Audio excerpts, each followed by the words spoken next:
What's up, everybody? We are live. It's the True Bros Wrestling Show. No, it's not. Edition. It's the Two Bros Wrestling Show. What did I say, True Bros? You did say True Bros. Well, I have no truer bro than you, my friend. I cannot fault you there. Same back at you. And thank you, folks, for joining us for the second Two Bros Wrestling Show in a week's time. As you can see, we have been separated and put back into our respective corners. No longer together as we were on Thursday night. But thanks to everyone who tuned in on Thursday for what was a fun talk about Keith Lee.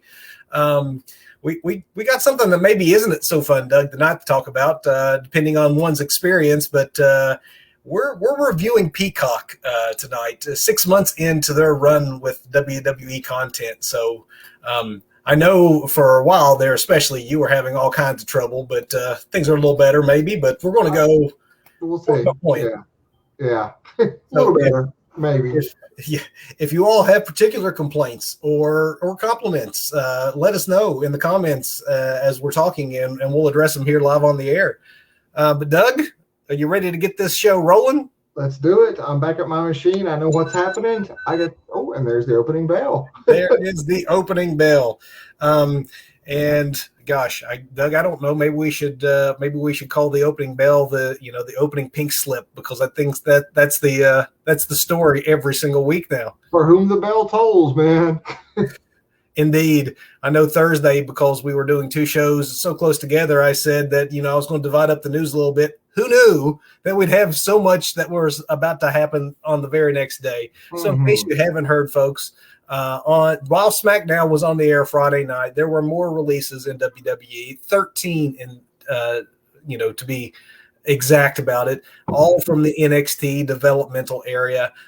These recent releases are headlined by Bronson Reed, who very recently was the North American champion and was even working dark matches before Raw and SmackDown, and thinking that he was going to be called up, as well as Bobby Fish, who just had an incredible match on the most recent NXT with a former member with him of the Undisputed Era. I mean, Bobby Fish has headlined with the Undisputed Era for years now in NXT. And those are, to me, the most surprising names that are gone. But in addition, we're also saying goodbye to Mercedes Martinez, Leon Ruff, Tyler Rust, Jake Atlas, Ari Sterling, Kona Reeves, who I didn't even know was still with them, to be honest. Zachariah Smith, Asher Hell, Giant Zangier, Stephon Smith, and Desmond Troy. Doug, I know we do this, it seems, every week now, but with AEW filling up, do any of these talents have a spot with the U.S.'s other major promotion, or do you think that their fates lie elsewhere? Maybe Impact with, names like Bronson Reed.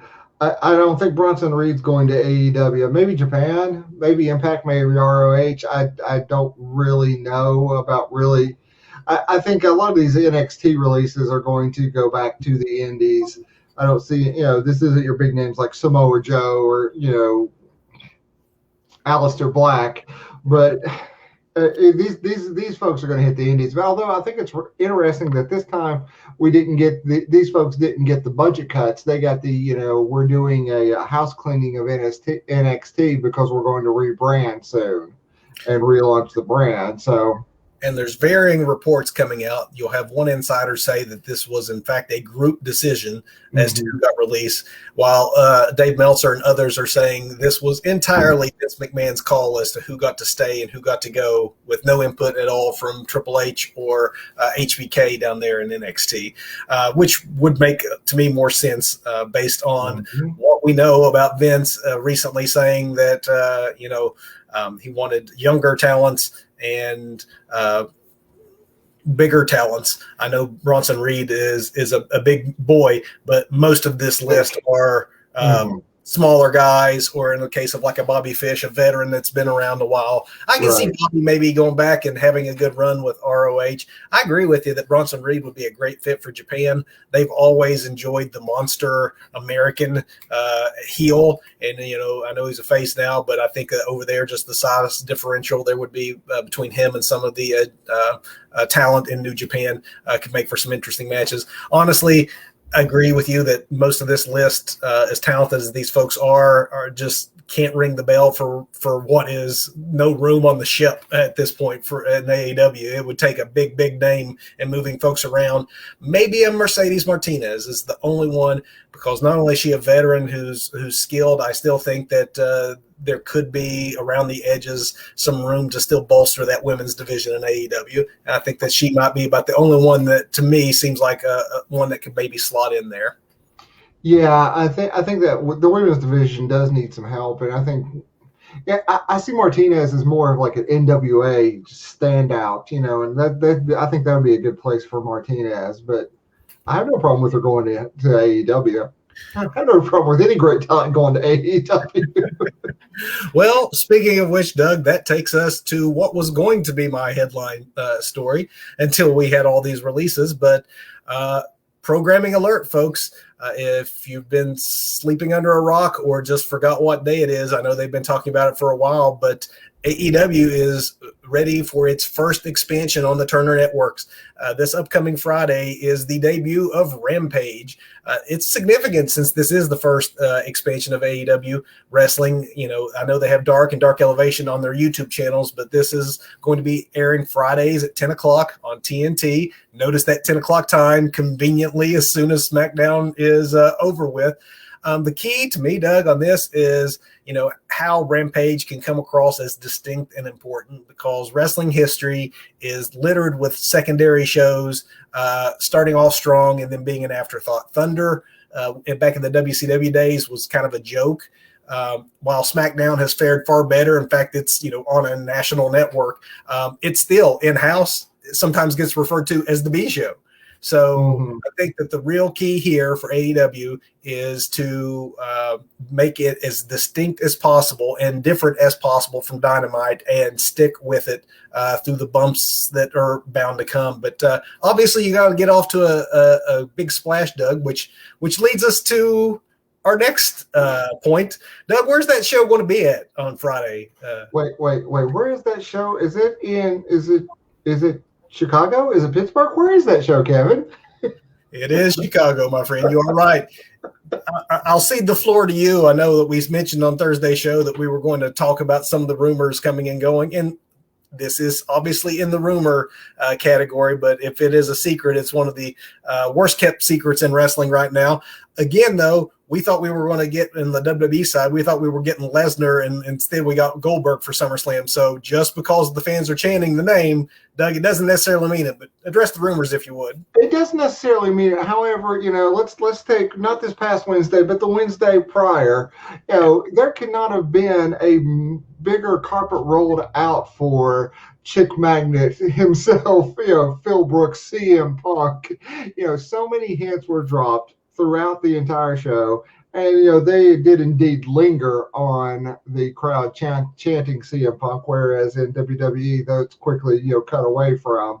But rumors are to be believed. CM Punk is close to, if he is not already, inked something, and I'd have to believe at this point something has been inked and there's a deal on the table, and we're going to see Chicago's own blow the roof off the place very, very soon. I mean, there's not a lot of guys that really could move the needle. I think Jericho was saying on his when he was asked the question, he mentioned obviously if Stone Cold were to come back, but that's short of that, there's not anyone else that you can name that is still young enough and fans are excited enough about, who's been gone long enough. CM Punk, if he is in fact going to AEW, this will be the first time he's been in a ring in 7 years. And I know Phil Brooks is now 42 years old after a rather disastrous stint in MMA. But that said, 42 is not that old in the world of wrestling.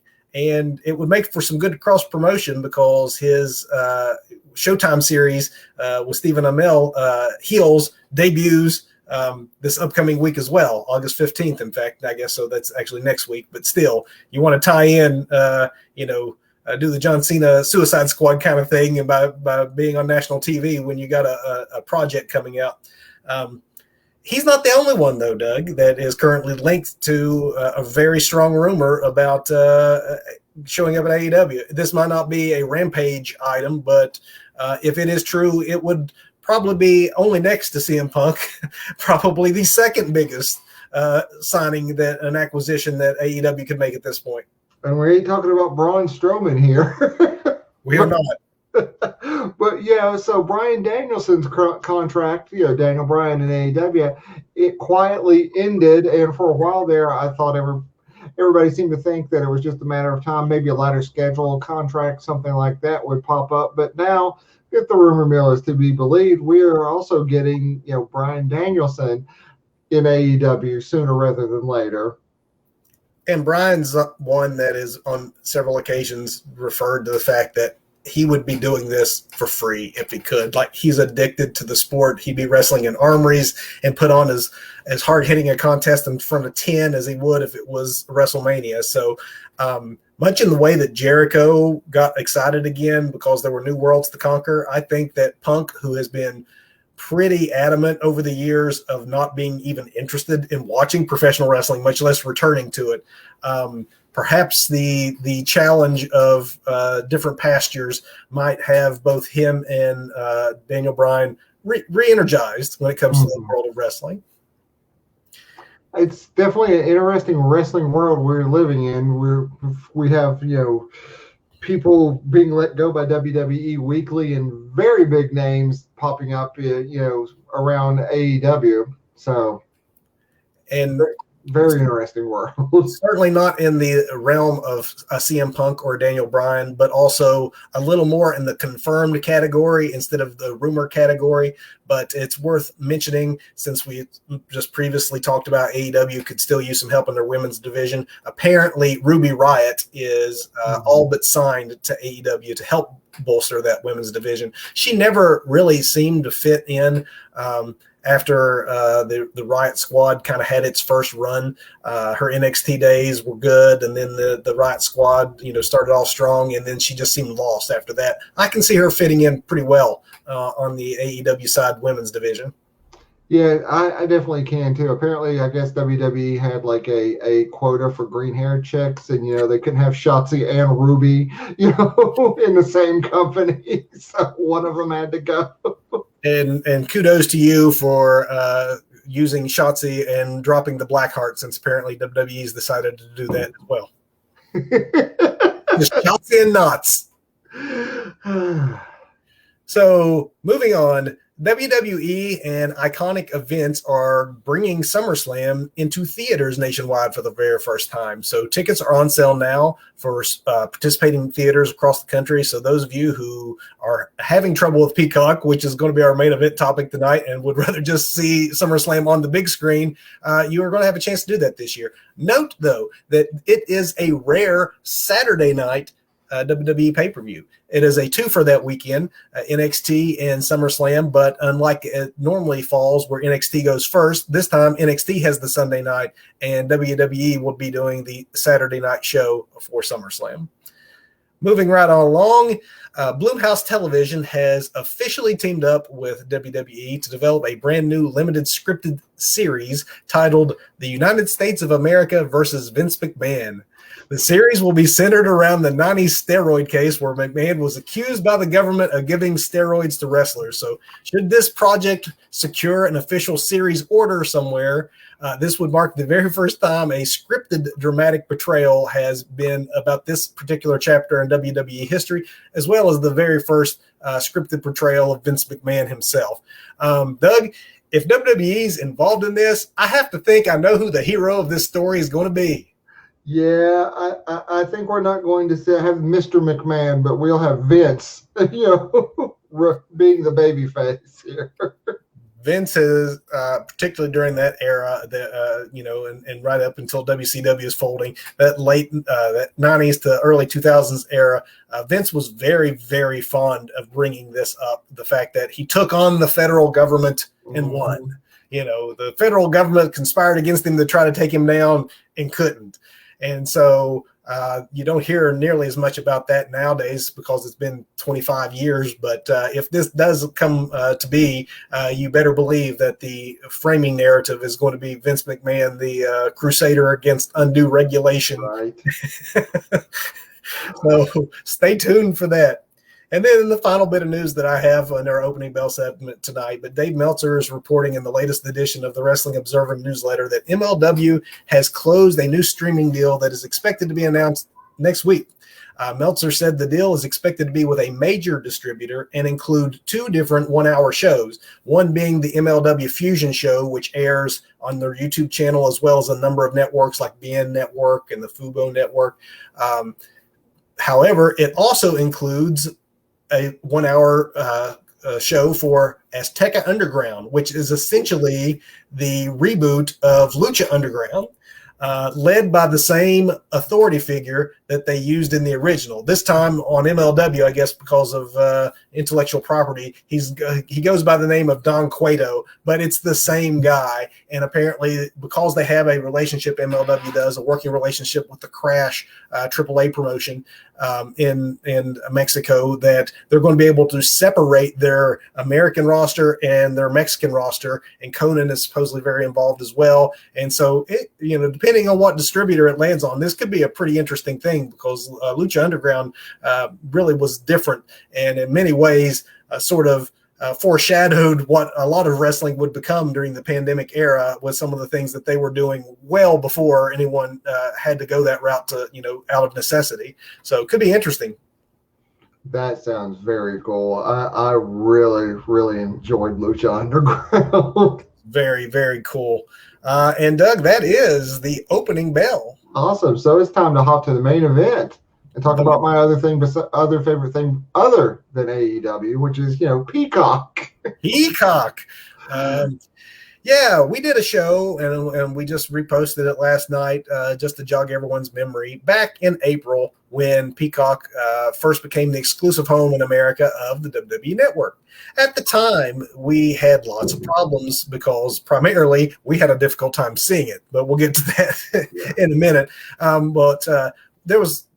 We were told, exhibit patience. By SummerSlam, you will have your WWE experience and all the content you're used to having on Peacock. And so our next week's show is going to be our SummerSlam preview. So we're here, which means now we get to decide whether or not Peacock was able to live up to their promises. And Doug, what I did was I took the notes that we originally had for that show that we had, and I thought we could maybe point by point go over some of these and say if it's improved or if it's not. Let me say, after spending time in the same broadcast area with Kevin on Thursday, his notes are incredibly thorough. I have a little bit of time or just a wrestling obsession, one of the two. Let's start some positive, Doug. I mean, because it's not all negatives. There are definitely some positives. We even mentioned it at the time. On our first Peacock special, we talked about the biggest advantage is the price. It's half the price of the old WWE Network. And like most of you watching, and like Doug as well, I took advantage of the promotional price where you got the whole summer basically for $4.99. For those of you that are on that promotional deal, it does expire this month. So you'll be going back to $4.99 a month, which, is still a great bargain. I mean, there's nothing to complain about there. It absolutely is. I mean, we go from $9.99 to what is it? I don't even know how much we pay for it. Is it $4.99? Is that what it will be? Yes. So, I mean, that in itself is a great deal. I always said that, the WWE Network was worth that $9.99 a month for NXT and for the pay-per-views. And even once NXT went to a broadcast television, you still had the pay-per-views, which, back in the day, we were paying what, $50, $60 for pay-per-views? Ridiculous. So I mean, that monthly price alone is still a steal. Well, and two, as we noted back in our show as well, we kind of joked like if you also were a fan of The Office, you can watch The Office too, because you don't just get WWE content, you get Peacock content. I can't say that I've delved very deeply, but I actually have watched some things on the broader Peacock ecosystem that was very good. The John Wayne Gacy docuseries was extremely interesting. Girls Five Ever was hilarious. It is from the folks that behind 30 Rock, if you like that kind of humor. So there's definitely some other things on there that's wrapped into that price that you obviously weren't getting when you were just with the WWE Network. So that part's good. I don't know if any of you are on the ad-free version, which is $9.99, but for $4.99, that's half the price. Doug, Well, I guess before we get to the part about the ads, maybe we should pause for this message from State Farm. Okay. Is this where we roll the ad break? I don't think we have enough subs to do that yet.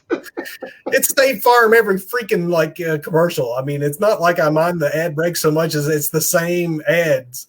In general, though, Doug, do you find that the ads are overly intrusive? I don't think I've really noticed the ads because I am very much at this point the casual wrestling fan when it comes to Peacock and the WWE Network. There's the deep dives that I would have done once upon a time when I had the network, but the network has evolved since it's been on Peacock, so I can't go back. Well, I think we were talking about this earlier in the week. You can go back and find some of that older content now, but the searches are challenging. But for me, at this point, I'm watching Peacock. I'm paying the money for Peacock just for the pay-per-views. Every time a pay-per-view rolls around, I'm there. I'm wrestling with Peacock to try and get things functioning, but we'll talk about that in a minute. So, the ads themselves, as far as the pay-per-views, are pretty unobtrusive, I think. Yeah, in general, with the live programming, I don't even know if they, if they even have them, except maybe between segments. I don't. Right, and they're very naturally built in to the flow of the show or in the pay-per-views anyway. I can't really speak to like the other programming on the network that's on Peacock because I really haven't tried to consume any of it.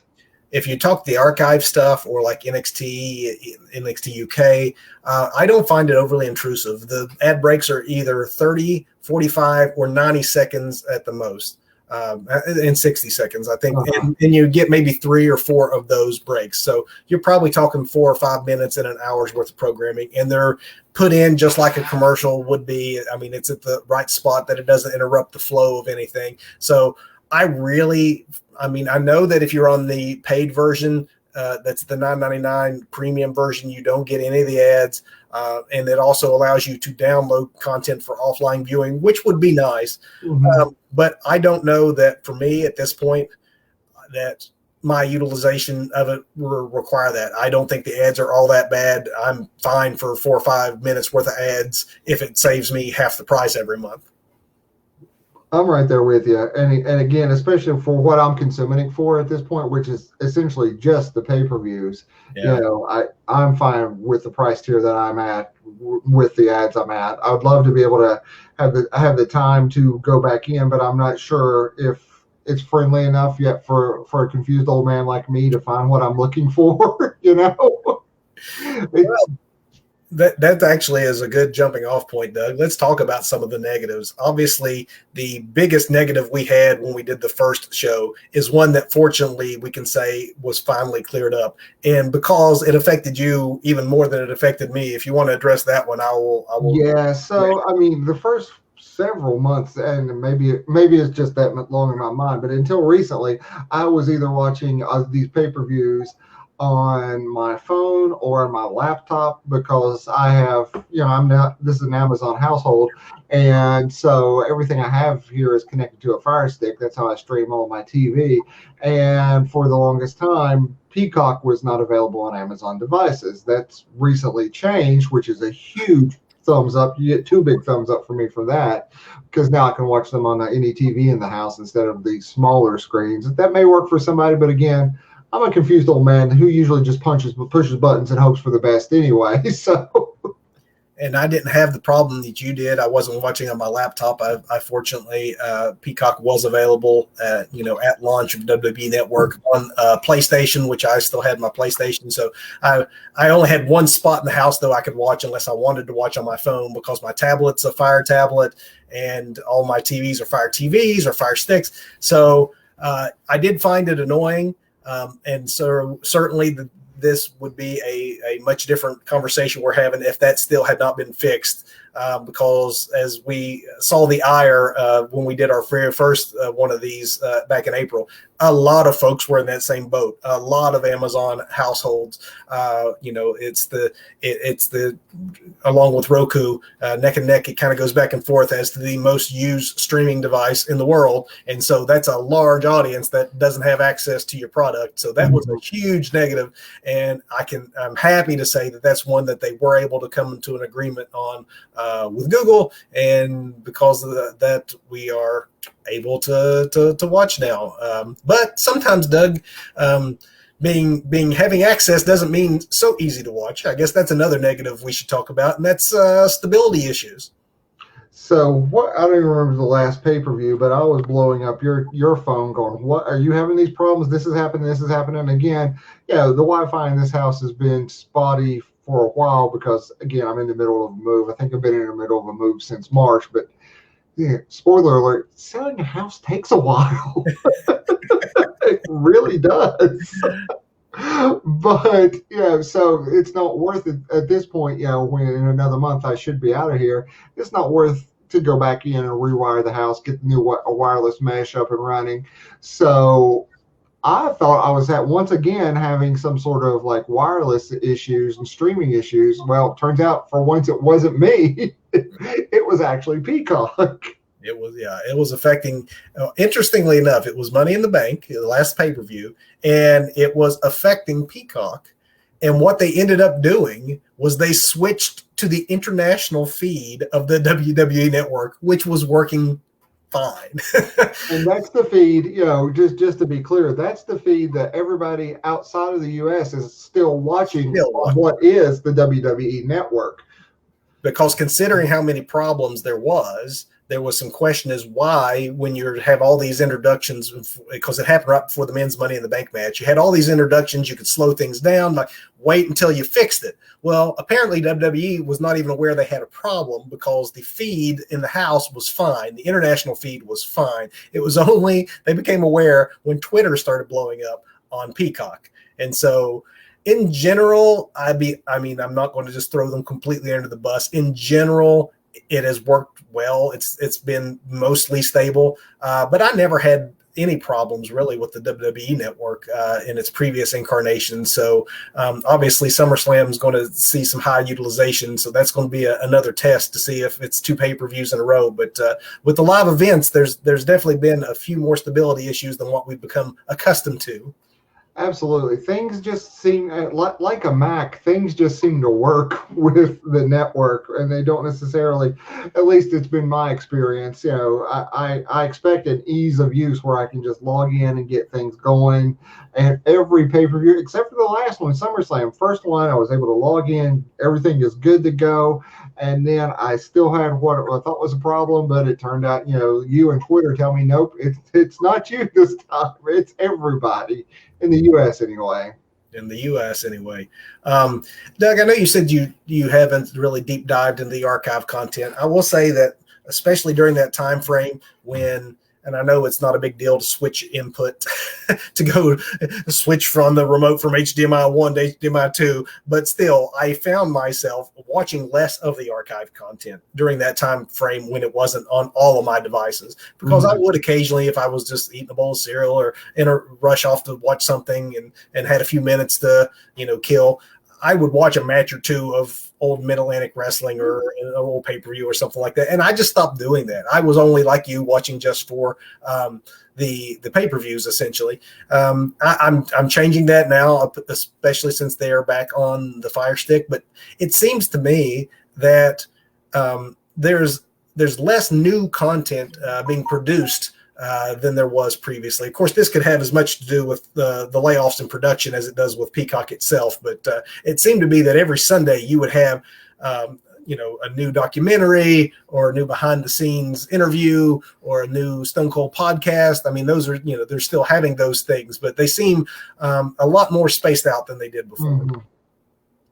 Yeah, it's something I really haven't been able to hit on because, really, I think I may be a very casual WWE fan at this point because it is literally just the programming, the live programming, when like SummerSlam coming up, that I'll be there for that. But otherwise, I don't think I even tried to log into Peacock since, Money in the Bank.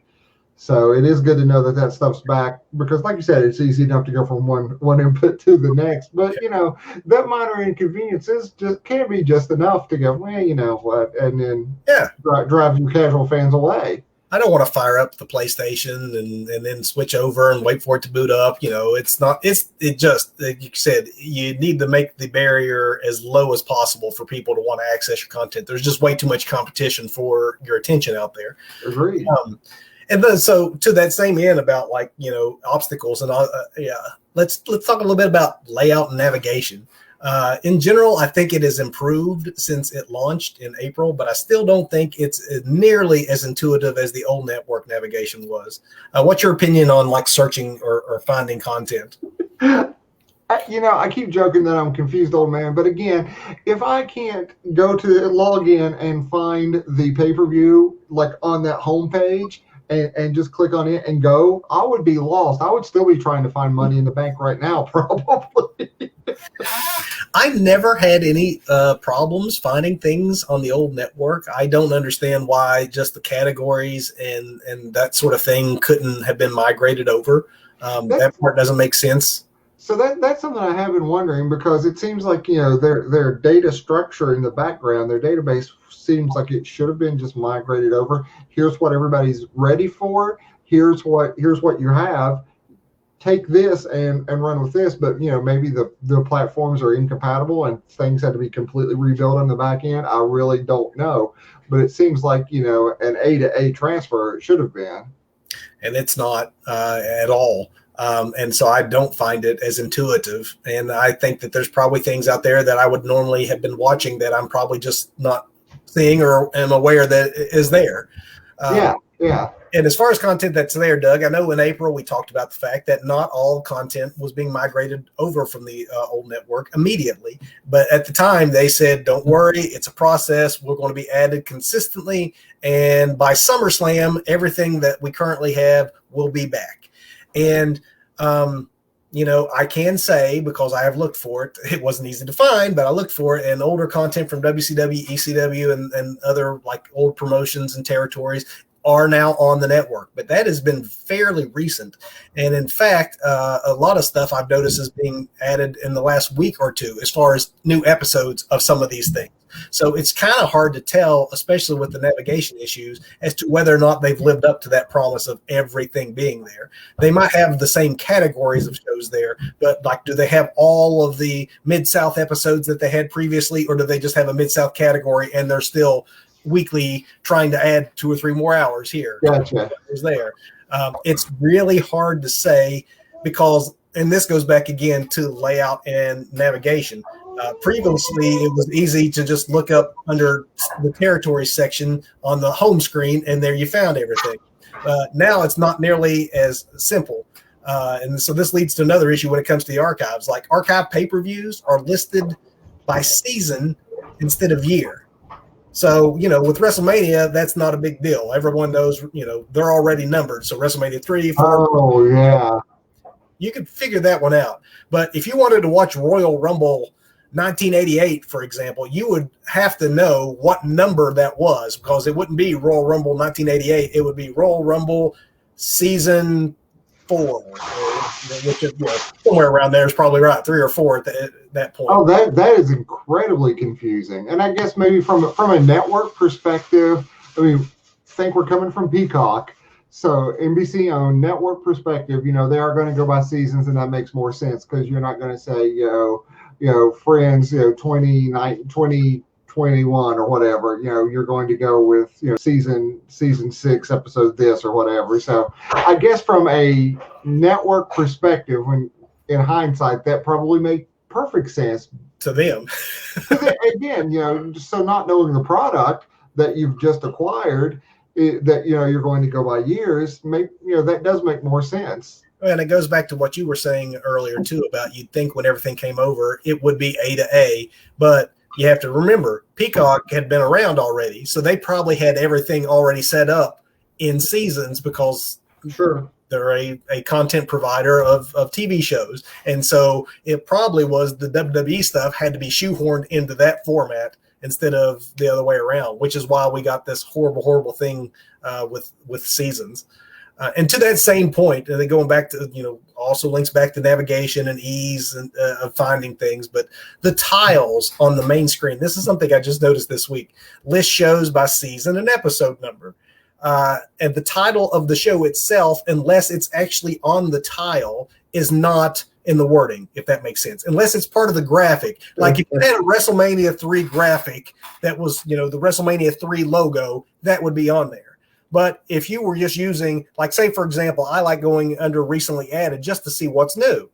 So you may see a picture of the grizzled young veterans, and it's just a picture of the grizzled young veterans. The type underneath it, not again part of the tile itself, but the type underneath it will only say season 4, episode 28. Oh. So is this NXT UK or NXT, because they've been on there too? Or is it an NXT takeover? You won't know until you click on it, pull it up, and then see the full description. Okay, so here's where I think it would be much cooler if they did the episodes like Friends, since we're talking about Peacock, and we could have, like the one where Stone Cold throws rock into the river. I think that would be cooler. At least then you've got a description and you know what you're getting into when you look at it. But I mean, that is very confusing. I don't like that at all. And that's another great example. If you go back to the old, Attitude Era characters, and if you did have a picture of Rock and Stone Cold in a tie-up and season 23, episode 10, is that SmackDown? Is that Raw? Right. Is that the 23rd year of Survivor Series? Or, it really is pretty bad that the tile has no indication as to what the actual show is that you're getting ready to queue up, which is just horrible navigation. Yeah, that does not sound good at all. I'm glad I'm just watching the pay-per-views right now. Now I'm going to talk about something that you're not watching and no one's watching, but I was watching and I'm not any longer. This is another negative to me, and that is that 205 Live used to be a hidden gem on the network. And, obviously the roster has been tremendously gutted over the last couple of months especially. But even if it wasn't for that, I try to be a sponge and take in all the wrestling shows to a ridiculous degree. I watch just about everything, and I actually really like 205 Live. It was 30 minutes. It was fast moving. Some of the most athletic matches of the week would happen on 205 Live. Again, a hidden gem. I gave up on the show because for some reason Peacock cannot archive it right away. They air it Fridays live after SmackDown, just like it was before on the old WWE Network. However, on the old WWE Network, as soon as it was over with, there it was to watch again. It was archived. Because of an exclusive window that Hulu has for next day rights on putting 205 Live out there, 205 Live doesn't show up on the network until 2 weeks after it airs. To me, by the time 2 weeks rolls around, I've probably already read who's won what, and to me that's old. When you really are watching as much wrestling as I am and you're trying to keep up with the news and the headlines to do the show, or just to be a really engaged fan, waiting 2 weeks to watch something you already know what's going to happen, or in some cases, by the time 2 weeks goes, no one on the show is still employed there. That happened, So I didn't realize that 205 Live was still a thing. Yeah. Because I thought with like one of those last batch of releases earlier this summer, it pretty much gutted the roster, and there were like 4 or 5 left, and one of those was Brian Kendrick, who's also a producer. And I think since then, a couple of those guys are these most recent releases. So, it could be the end of 205 Live, and honestly, if this is all they're going to do with it, they probably should put it out of its misery. But it did used to be a great place to highlight cruiserweights in an ecosystem that doesn't really do a lot with cruiserweights. That's what, to me, the network is for, to show all the different flavors of wrestling. You have a broader network. You have that capacity to branch out a little bit. And it seems like, they're contracting instead of expanding. And 205 Live is one of those casualties. I know, Doug, we mentioned it at launch that there was, there wasn't match markers, which made it really hard. Yeah. Like go directly to a match you wanted. Before you could skip match to match. Now you have to manually fast forward. This is still a negative. They have not addressed this yet. That is still something that is not fixed. And again, you think the time codes would be there. I mean, that's time coding right there. And a lot of that would have already been done. So that is something you think would have been able to be ported over, which apparently was not. I mean, let's say time codes are universal editing. So I don't understand why that one hasn't been ported over. I can get behind the idea that, there are two incompatible systems running in the background so where you can't bring things over. But, surely somebody could. If anybody could, you should be able to. Right. I completely understand that. Inside baseball, folks. Sorry about that. But still, I mean, that's apples to apples again. And search functionality, it's still not as comprehensive as the old WWE Network. That's something they said they were going to fix, and I haven't noticed that it has improved very much since the launch.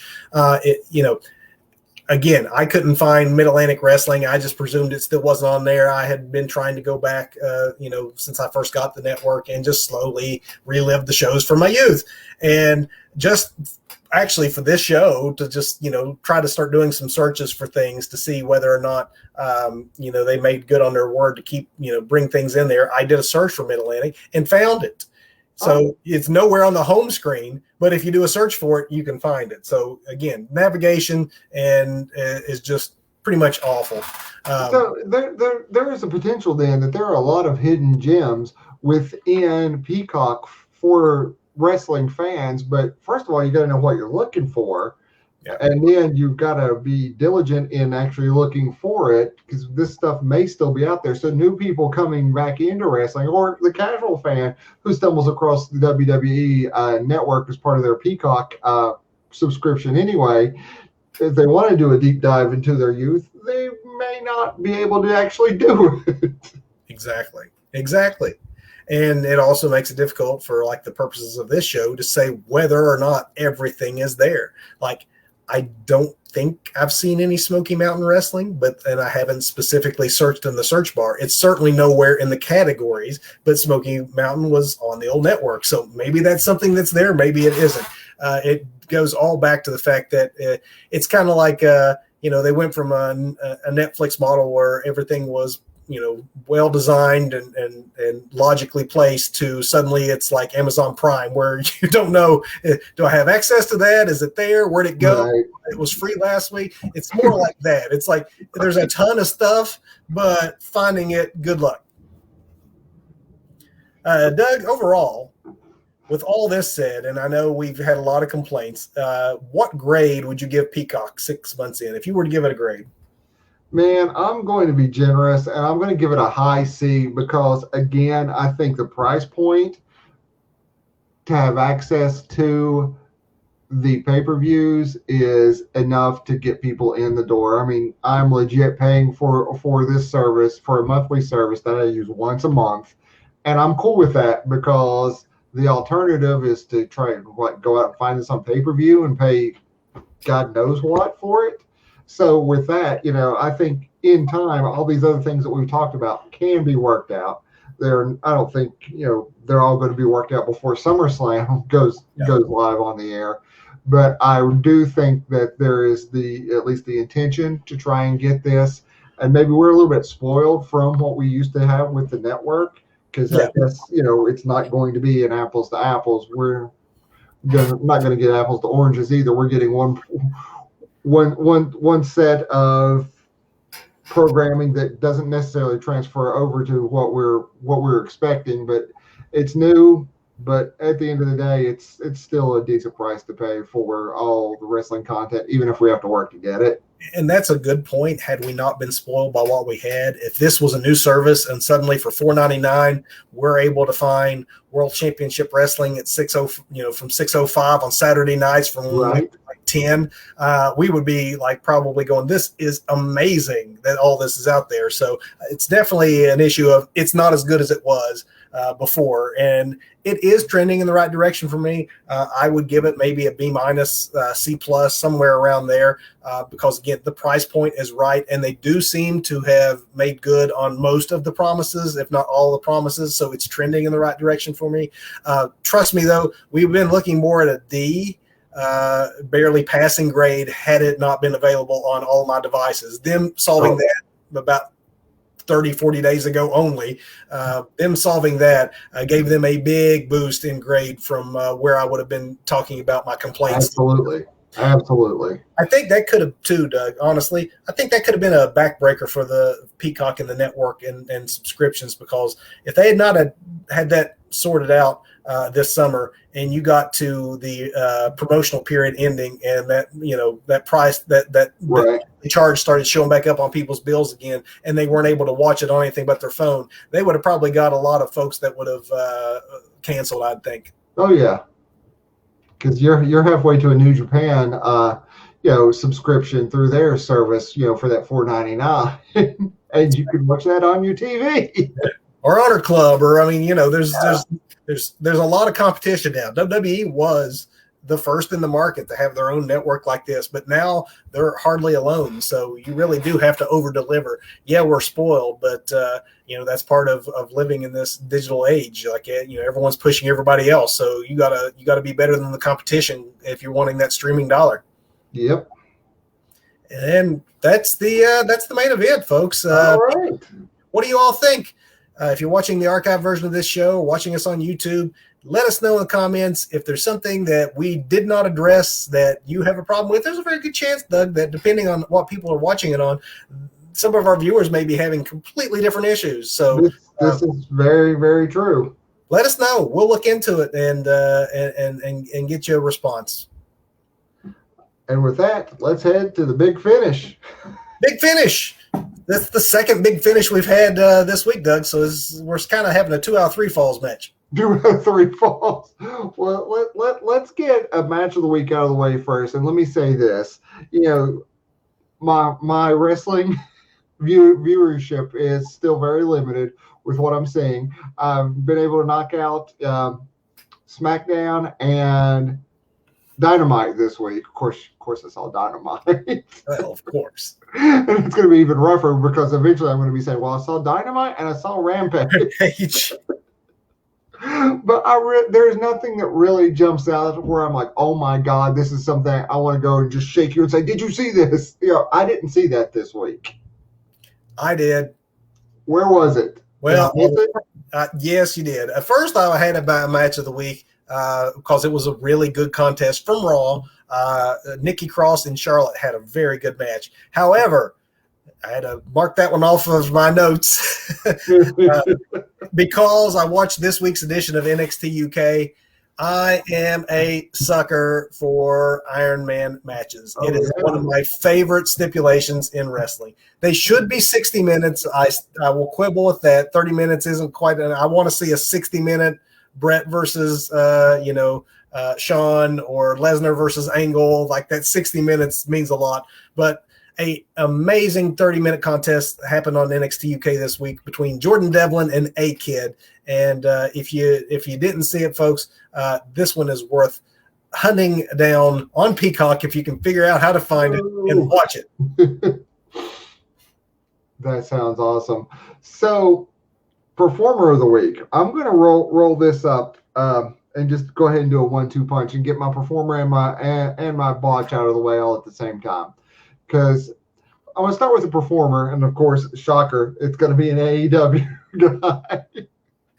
But I do want to acknowledge that Cody Rhodes, when it comes down to it, does the thing he needs to do to put the guy over. I think there's been a lot of heat and a lot of flack on Cody recently because he always says that, EVP, of course, is going to win all the time because he's an EVP. He's one of the masterminds behind All Elite. But I think he needed to win and win a lot. So when he does finally lose, it actually means something.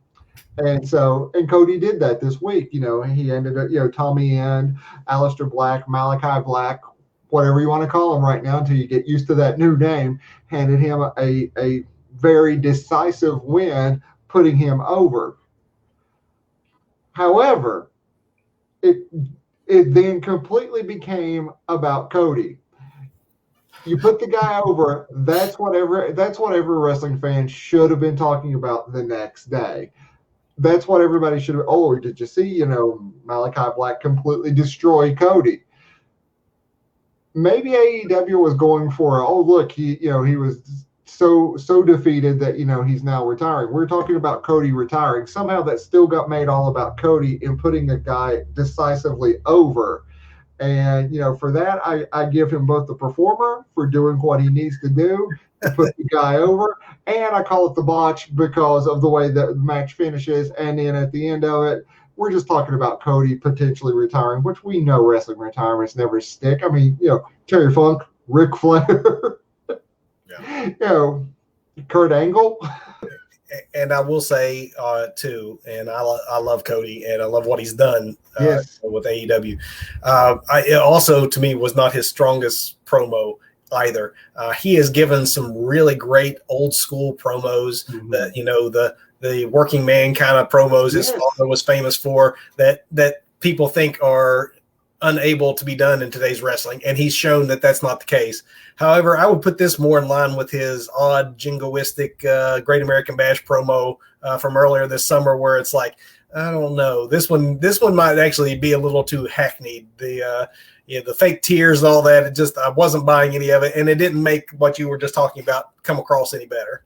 And also, somebody needs to tell Cody that Homelander is a bad guy. Stop dressing like Homelander when you're a babyface and coming to the ring. He's totally missing the point of the boys. Stop dressing like Homelander, dude. That's hilarious. Well, for me, Doug, I have separate performances and botches of the week. So to end on a positive note, let me go with botch of the week first. And I hate to be messing with your revenue stream here because this is 2 shows in the same week and 2 times I'm putting AEW on blast. But AEW had to repost this week's episode of AEW Dark because of content in Max Caster's entrance rep. The rep aired, and then because of the social media backlash, it caused AEW to take it down, edit out the entire entrance, and then repost it. The rap included a reference to Olympian Simon Biles backing out of recent competition because of mental health issues. It also referenced the 2006 Duke lacrosse team rape scandal, as well as referenced Julia Hart's private parts. So I'm not sure, it's not really clear which of these items, subjects, or all of them combined caused the repost, but either way, it just was kind of Bush League for it to air to begin with. And again, I get it. We're trying to differentiate ourselves from the competition, and I'm not a prude. I mean, back in the day, Cena, I know his raps were more geared to the 14-year-old sense of humor that is Vince McMahon's sense of humor, but it still was filled with double entendres and things. But you want to go back even farther to WCW, the stuff that Conan used to say, I don't even think you could say now in our PC culture. And this isn't to pass judgment on whether that's a good or bad thing. That's not the point. The point is, it wasn't a live mic. This is a taped show. You should not have had to wait for it to get complaints for you to know that we got sponsors. Maybe we shouldn't do this. Tony Khan has since said that he will now be editing Dark and Dark Elevation himself. Of course he will. He will, but he did still stop short of an apology, which I think in this instance you probably should be apologizing, because this comes just a week after you got Domino's complaining that we don't like that there's a guy carving up someone with a pizza cutter while we're trying to sell pizza on the other side of the screen, and we can laugh about that because it is kind of funny, but this is the kind of thing that WWE has a way big head start on. They've been in this game for years as far as we like to push the envelope, but we are also a company with advertisers and sponsors and, entrance groups that complain if something is, if you were a small little show, you maybe could get away with it and not worry about it. But considering they're not, this should never have made it to air to begin with. So it's probably good that Tony's going to take a stricter approach to, going over these things in advance of them airing and causing embarrassment to the company. Yeah. Yeah. Of course, Performer, I think on the bright side, I think you're the only person that watches Dark. So I watch Dark, man. I watch Dark Elevation. I watch New Japan on the Roku channel. I'm watching ROH. I'm watching MLW. I was watching 205. I watched the NWA until they got it a subscription model. But yeah, I'm tired. A lot of wrestling. Speaking of a lot of wrestling, I will end on a positive note with my performance of the week. And a promotion that I could watch but don't really watch. But now, I've checked out some things because Ohio Valley Wrestling. A lot of folks are probably familiar with OVW, probably more from the fact that once upon a time in the pre-NXT days, it was a developmental territory for WWE. And in fact, it is not even arguably, it is definitely the place where the biggest stars in WWE that come out of a developmental system came out of OVW. At one time, they had Batista, Lesnar, Cena, Randy Orton, Shelton Benjamin, I mean, just to name a few, all at OVW here in Louisville at the same time. OVW is still a thing. Al Snow's one of the co-owners. And Friday night, they came to Ashland, Kentucky, where I live, and they put a show on as part of First Friday. So they were set up downtown in the intersection. You got the stoplights behind them and everything, and they put on a heck of a show. And not only did they put on a heck of a show, they got a big crowd that came out for wrestling. I tend to go to the First Fridays, and they usually have music or things, but there was a lot of folks that came out, a lot of families. There were a lot of kids that were really into it who maybe, some of these folks probably they couldn't afford to take their kids to an event, and it was being offered for free downtown. And there were several performers that I'm going to keep an eye on. I particularly am calling out there was Reverend Ronnie Roberts, Omar Amir, and Josh Ashcraft. They all either showed something in the ring or on the mic that makes me think they had a look or something that they might make it to the next level on a future stage. But so definitely it was fun, and I give them my performer of the week because that is the first live wrestling I had seen in 18 months, and seeing it out on a beautiful evening under the setting sun, it was just nice. It reminds us of all the good things and why we watch wrestling to begin with, and why we all hope that we can stay in this nice little safe bubble and not roll back to where we're afraid we might have to go. Live wrestling is a wonderful thing. That is beautiful. I am going to stop the show right there because I think that's a great way to end this show, man. That sounds amazing. And hopefully we all have more live wrestling in our future, Doug, because that's next week's show. We are going to be previewing, again, the Two Bros. We'll do two for the price of one. We're going to give you an NXT takeover and a SummerSlam preview next weekend in advance of the pay-per-views 2 weeks from now. Thanks for watching, everybody. We'll see you next Sunday. Night. Good night.